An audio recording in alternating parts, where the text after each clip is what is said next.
Welcome back to Bible Talks on WBCM Radio. We're glad to have you with us. Yes. As we keep going through the Bible, exploring it chapter by chapter. Today, we're diving into Genesis 12. It's a big one. It's a pivotal chapter. Definitely. That really kind of sets the stage for a lot of what unfolds in the rest of the story. For sure. Buckle up. Yes. Because we're about to meet a guy named Abram, who later becomes Abraham. Right. And let me tell you, his story is anything but ordinary. You're right. This is where things really start to take off. Yeah. Genesis 12 is like the seed from which the entire story of Israel grows. Wow. We're introduced to this man, Abram, who's going to become a key figure. Right. Not only in the Old Testament, but in the New Testament as well. So what's so special about Abram? What makes his story so important?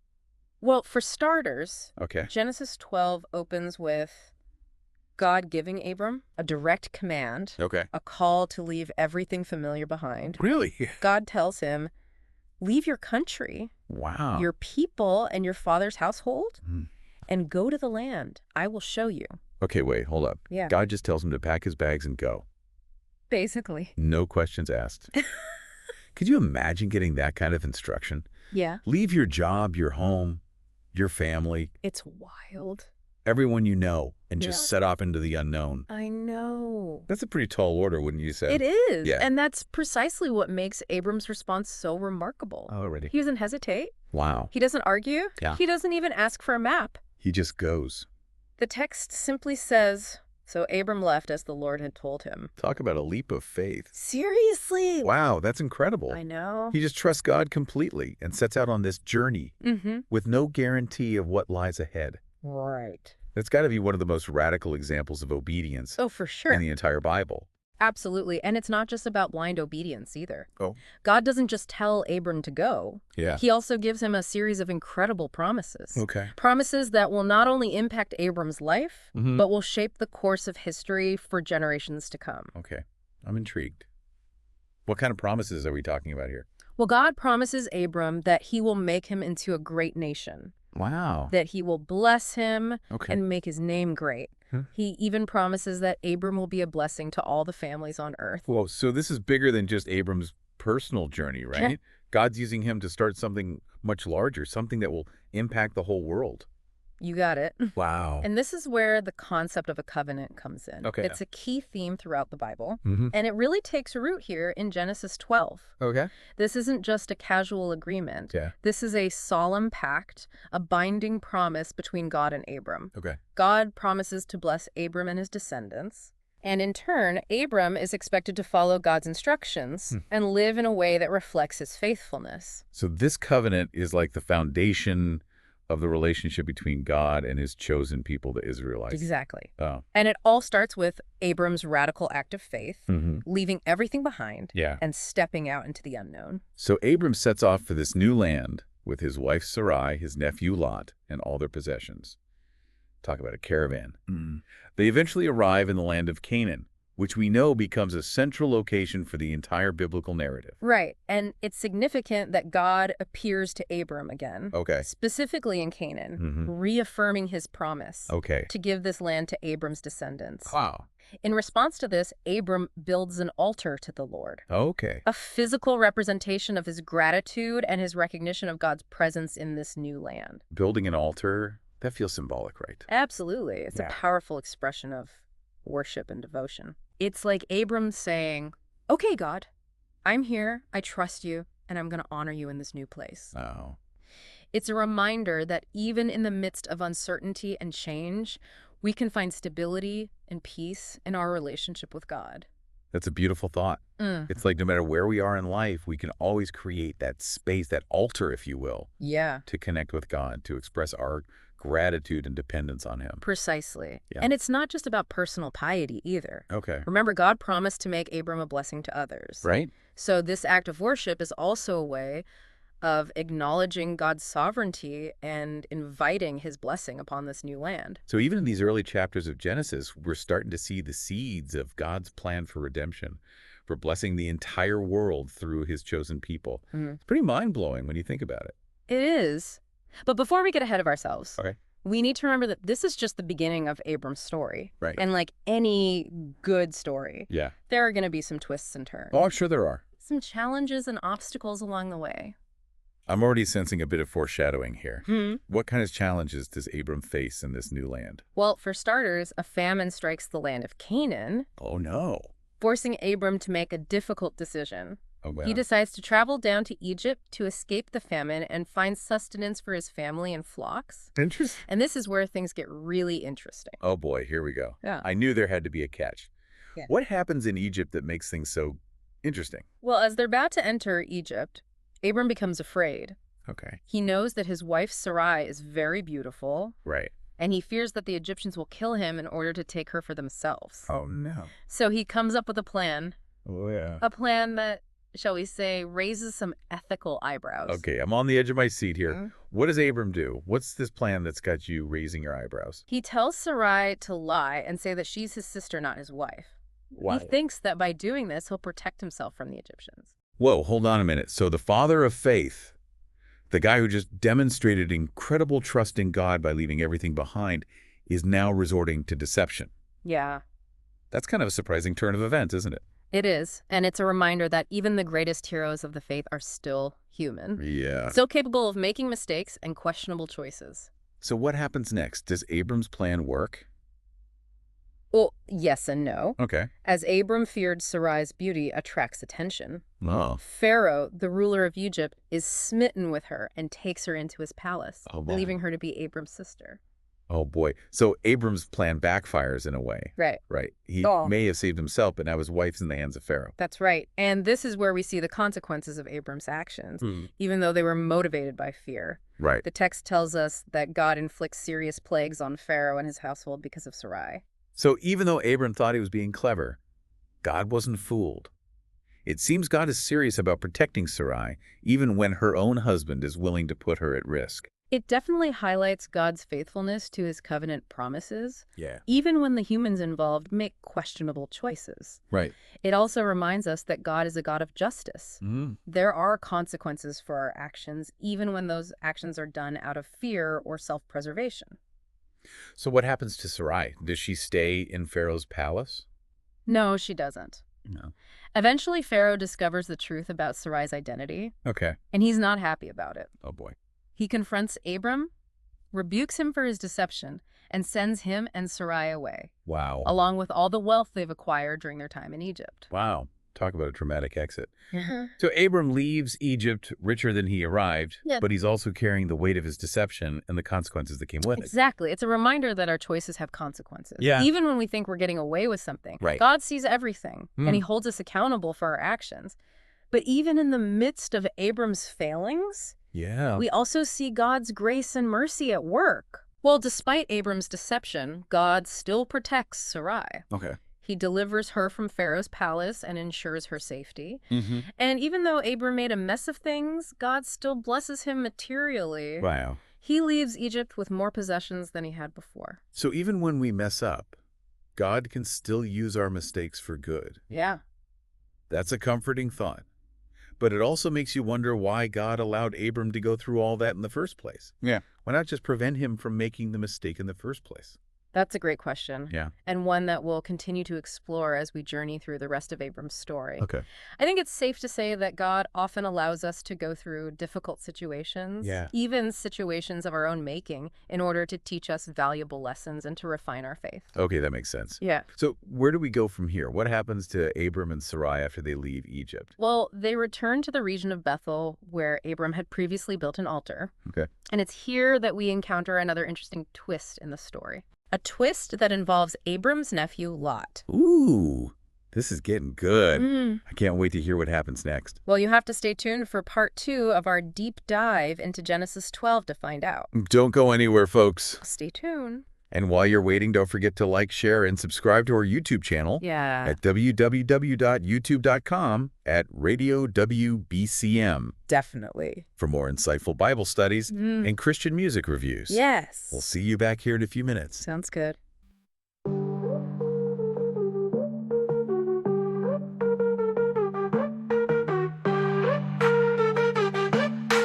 Radio WBCM.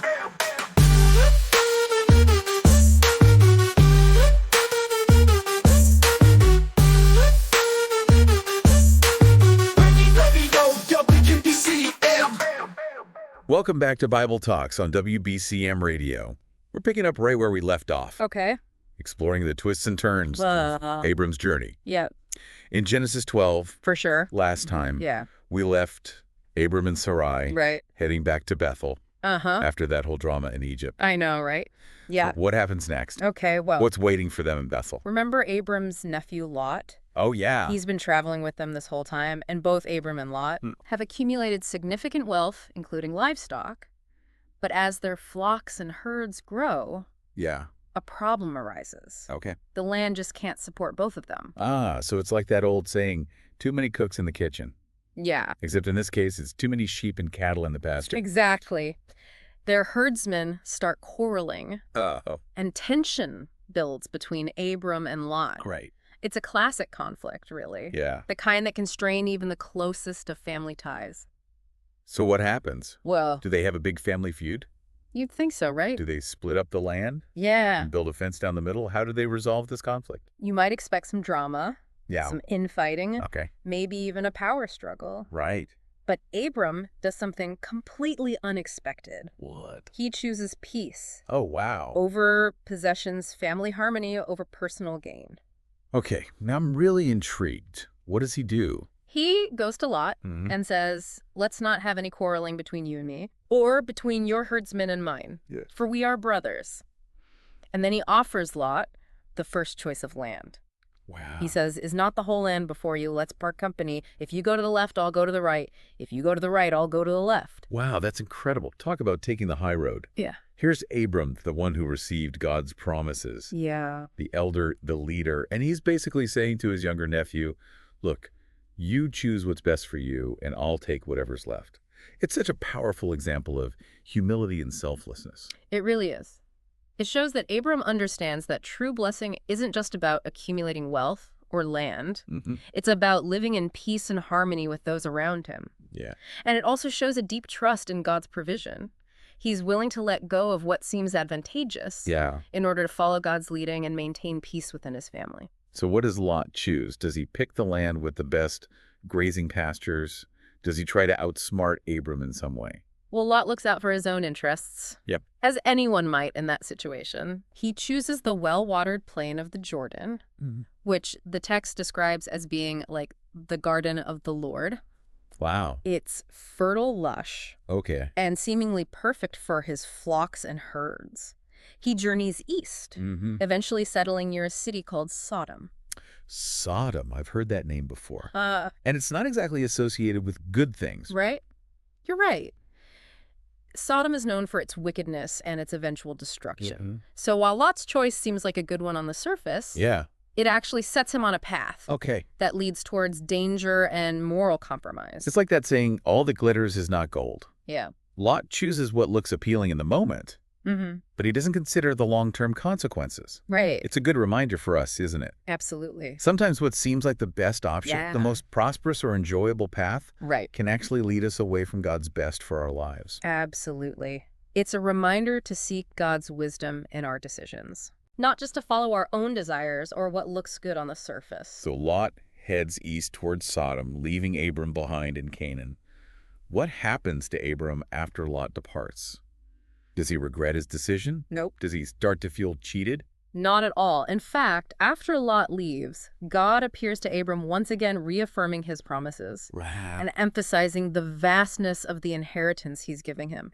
He tells Abram, lift up your eyes from where you are and look north and south, east and west. Okay. All the land that you see I will give to you and your offspring forever. Wow. God even instructs Abram to walk through the length and breadth of the land, Okay. as if to take possession of it. Wow. So even though Abram gave up what seemed like the best part of the land, God is showing him that his inheritance is far greater than anything he could have imagined. Yeah. It's like God saying, trust me, Abram, I've got something even better in store for you. Exactly. And Abram's response to this renewed promise is beautiful. What does he do? He moves his camp to Hebron Okay. and builds another altar to the Lord, demonstrating his continued faith and his gratitude for God's faithfulness. It's like those altars become these markers of Abram's journey, these tangible expressions of his growing relationship with God. Each altar represents a moment of surrender, of gratitude, of renewed commitment to the covenant. That's a great observation. It reminds us that our faith journey isn't just about big dramatic moments. Yeah. It's also about those smaller everyday acts of worship, Right. of acknowledging God's presence and thanking him for his blessings. So we've seen Abram demonstrate incredible faith by leaving his homeland. We've seen him make some questionable choices out of fear, and we've seen him choose peace over possessions. It's been quite a roller coaster ride so far. And we're only halfway through Genesis 12. What else does this chapter have in store for us? What other insights can we glean from Abram's story? Well, there's one more significant encounter that we haven't touched on yet. Okay. An encounter that reveals another layer of God's character and his faithfulness to his promises. Okay, I'm hooked. Tell me more. This encounter takes place after Abram settles in Hebron. God appears to him in a vision and reaffirms his covenant promises. Okay. But this time, he adds a new dimension to the promise. Okay. He tells Abram,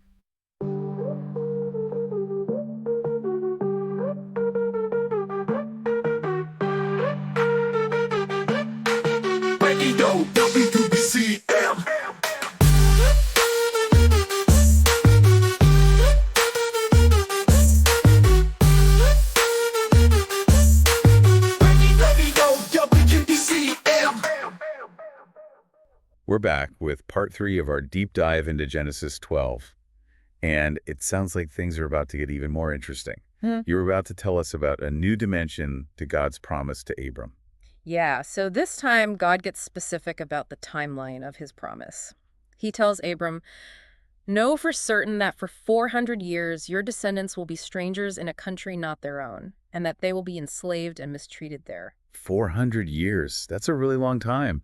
What's the significance of this specific time frame? Well, it foreshadows the Israelites' time in Egypt, Okay. which we'll read about later in Exodus. Mhm. It shows that God has a plan, Yeah. even when it seems like things are going wrong. Right. He knows that Abram's descendants will face hardship, Okay. but he also promises that he will deliver them and bring them back to this land. So even though God is promising Abram this incredible inheritance, his descendants won't actually possess it for centuries. It's like a long-term investment, a promise that will take generations to fully unfold. Exactly.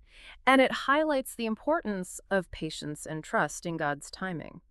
It's a reminder that God's plans often operate on a much larger scale than our own limited perspectives. It's also a reminder that the story of faith isn't always about immediate gratification. Sometimes it's about holding on to God's promises, even when we don't see them fulfilled in our own lifetimes. Absolutely.